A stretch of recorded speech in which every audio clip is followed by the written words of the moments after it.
Now, in ITC Agri business, you have worked for a long time. And then how did this, you moving or managing the IT business also, when did that happen? Did that happen by design in terms of you seeking out that opportunity, or how did that come about? Yeah, so let me link up. You had this question about choices, about whether it is academics or jobs. Actually, jobs led back to academics, and then I had gone back with a lot of dots in the past.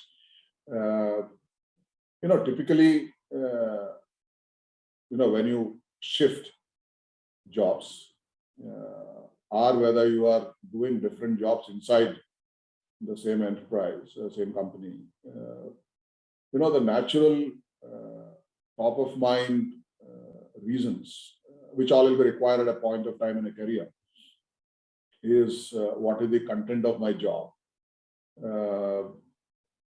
that tomorrow's potential job versus today's job, and other natural elements like what is the salary and what is the location where I'm going to work from. So those are at the base.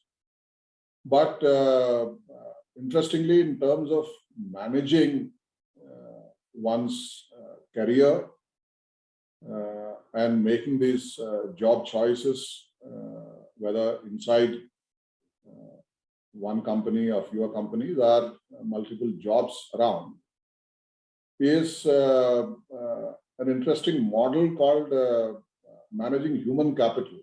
Late Professor Sumanta Ghoshal, sometime around 2000, I had met him in one of the management development programs. It's probably the very first MDP at ISB here in Hyderabad. So he was a part of that program, and we were chatting on the sidelines. And so he talked about, I asked him, what's the latest thing you're working on and all that. He spoke about human capital. And 3 years later, he actually published a paper on that called Managing Human Capital, together with another Professor Linda Grayton of London Business School, where he was working.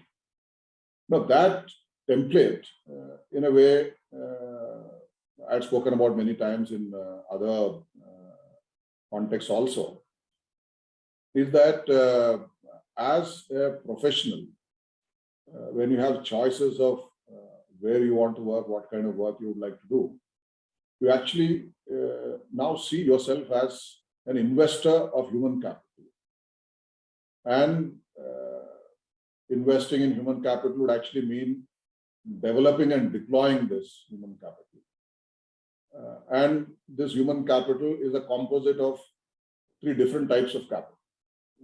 The intellectual capital, which is what you normally would otherwise look at. What is the knowledge? What are the skills? What are the expertise? So many of these elements, depending on what kind of job that one does. But he also argues that, in addition to intellect, you require a lot of emotional capital. You require courage to act. You need resilience to take things in stride, whether you succeed or you fail. So how do you really develop and deploy emotional capital in your job and career is as important, but often ignored. And typically it's just intellectual capital, which is cheap. And third, and possibly even more important capital, is what is called a social capital. It is the nature of relationships that you have built through the career.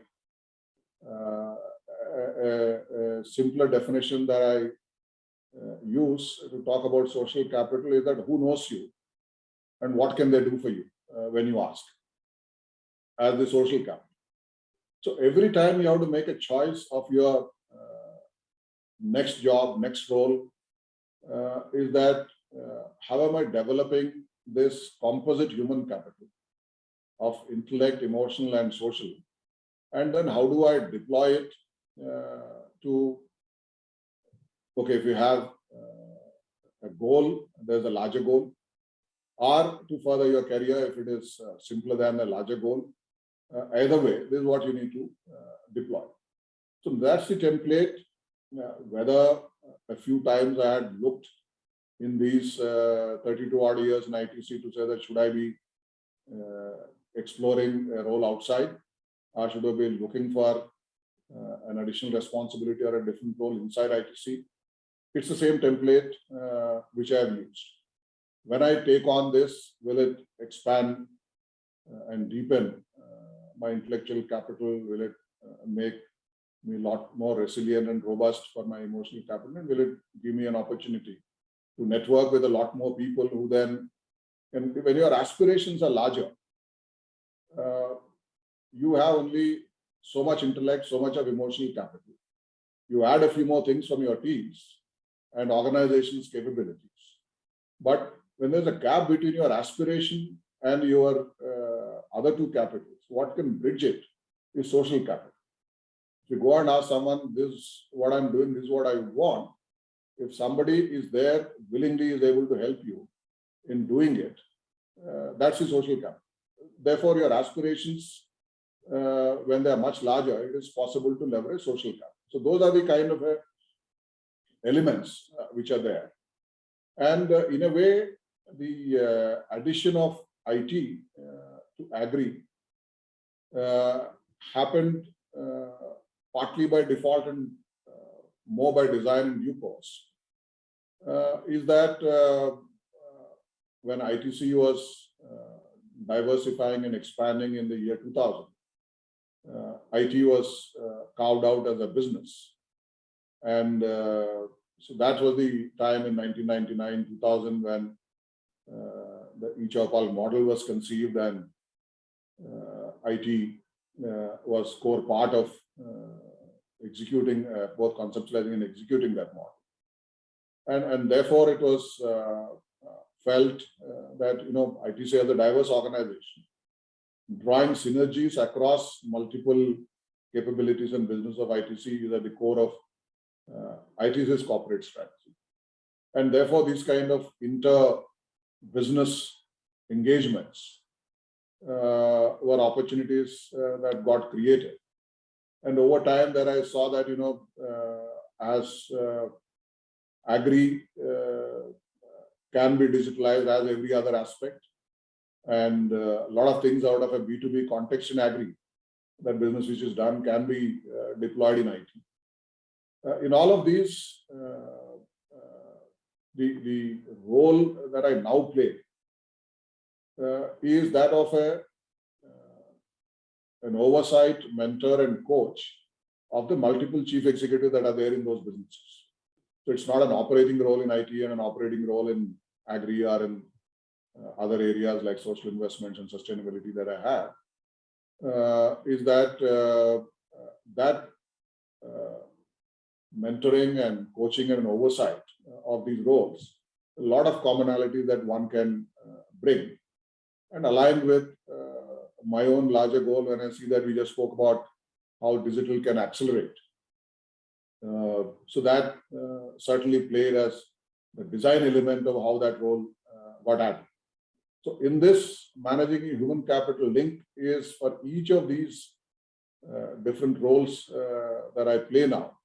I see in terms of how each of them can be reinforced and can therefore help in discharging that role much better for the organization, and in the process subserve the professional goal that one has. So it's a somewhat a deeper kind of a framework for choices in terms of how a role gets added, and obviously there are career conversations that happen inside ITC. You say, okay, this is what I'm doing, this is what I'm interested in, and okay, when there's the right opportunity, what capability you need. All of those questions happen on an ongoing basis for shaping careers of people, and so to that degree, I'm also fortunate that some of these were integrated into my role as I went along. So it's just like 32, 33 years in one place, but literally no 2 years were alike in terms of the nature of job that one was doing.